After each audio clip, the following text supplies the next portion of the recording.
শিক্ষক নিয়োগ দুর্নীতি মামলায় এবার ওএমআর এবং সার্ভার দুর্নীতির তদন্তের শেষ দেখতে চায় হাইকোর্ট।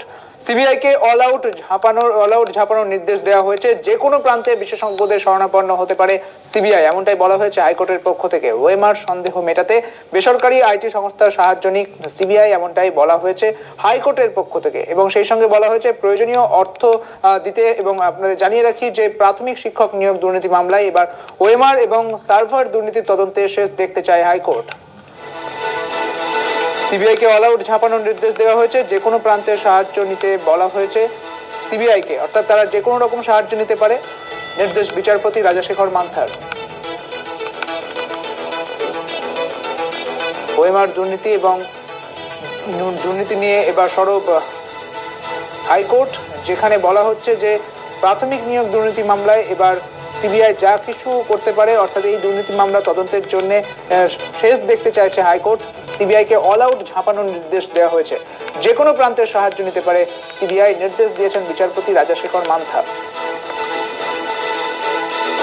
প্রাথমিক কাণ্ডে ওএমআর নিয়ে যে দুর্নীতির কথা উঠে এসেছিল, সেই ওএমআর নিয়ে দুর্নীতি এবং সেই সঙ্গে সাইবার দুর্নীতি নিয়ে যে কোনো আইটি সংস্থার সঙ্গে যোগাযোগ করতে পারেন যারা এই সুরাহার পথে সাহায্য করবেন, এমনকি তাদের সঙ্গে যোগাযোগ করতে পারে সিবিআই, এমনটাই নির্দেশ দেওয়া হয়েছে। অল আউট ঝাঁপানোর নির্দেশ দেওয়া হয়েছে হাইকোর্টের পক্ষ থেকে। বিচারপতি রাজাশেখর মান্থা তিনি এই নির্দেশ দিয়েছেন।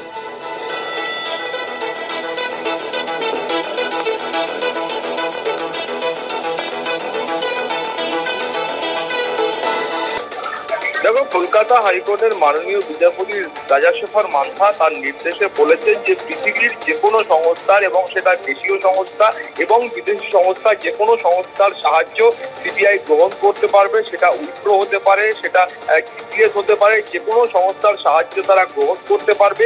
এবং তার পাশাপাশি যে কোনো এথিক্যাল হ্যাকার তিনি পৃথিবীর যে প্রান্তে থাকুন না কেন, সেই এথিক্যাল হ্যাকারের সাহায্য সিবিআই গ্রহণ করতে পারবে। তার কারণ তুমি জানো যে প্রাথমিক নিয়োগ দুর্নীতি মামলার মূল যে রহস্য রয়েছে, সেই রহস্য কিন্তু এই ওএমআর শিটের মধ্যেই লুকিয়ে রয়েছে। ফলত কলকাতা হাইকোর্ট মনে করছে যে একেবারে প্রথম পর্যায়ে যখন এই টেট অনুষ্ঠিত হয় বা টেট সংগঠিত হয়েছিল, তারপরে যে সংস্থাকে এটার মূল্যায়ন করবার জন্য বা স্ক্যান করবার জন্য বরাদ দেওয়া হয়েছিল, এবং সেই প্রথম স্ক্যান করা কপি যে সার্ভারে বা যে হার্ড ডিস্কে ছিল, সেটা সেই মূল্যায়নকারী সংস্থার হার্ড ডিস্ক বা সার্ভার হতে পারে, সেটা প্রাথমিক শিক্ষা পর্ষদের হার্ড ডিস্ক হতে পারে, যে কোনো হার্ড ডিস্ক সেটা হতে পারে। কিন্তু সেখানে মূল তথ্য আছে বলে মনে করছে মাননীয় বিচারপতি মনে করছেন।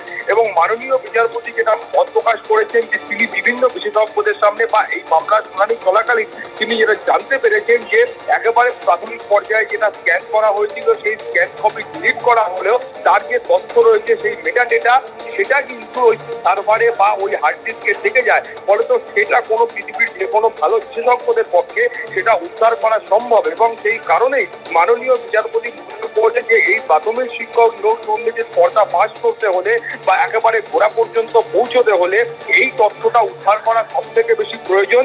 এবং সেই কারণেই তিনি কিন্তু বলেছেন যে অবিলম্বে সিবিআইকে এই ধরনের বিশেষজ্ঞ সংস্থা বা বিশেষজ্ঞদের সাহায্য নিতে হবে। তার কারণ তিনি মনে করছেন যে সবসময় যে সরকারি সংস্থা দিয়ে এই কাজ করতে হবে তেমনটা নয়। এই ধরনের কাজের জন্য বেশ কিছু ভালো বেসরকারি সংস্থা আছে। তিনি একেবারে নাম করে দিয়ে বলেছেন যে উইপ্রো আছে, টিপিএস আছে, এই ধরনের যে সংস্থাগুলো রয়েছে সেই সংস্থার কাছ থেকে তাদেরকে সাহায্য নিতে হবে। এবং এথিক্যাল হ্যাকারদের সাহায্য প্রয়োজন হলে নিতে হবে। তার কারণ তুমি জানো যে এথিক্যাল হ্যাকারদের পক্ষেও মাননীয় বিচারপতি এটা মত প্রকাশ করে বলেছেন যে এথিক্যাল হ্যাকারদের পক্ষেও এই ধরনের যে তথ্য রয়েছে, যে তথ্য কার্যত লুকোনো রয়েছে, সেই তথ্য বের করা অনেক বেশি সম্ভবপর হয়, অনেক বেশি সহজ হয়। সেই কারণে তিনি এই নির্দেশ দিয়েছেন। ফলে সব মিলিয়ে 7 সপ্তাহ পরে সিবিআইকে আবার রিপোর্ট দিতে হবে এবং সেই রিপোর্টে তাদেরকে বলতে হবে তারা আজকের নির্দেশের প্রেক্ষিতে তারা কি করতে পারলেন। অনুসুয়া।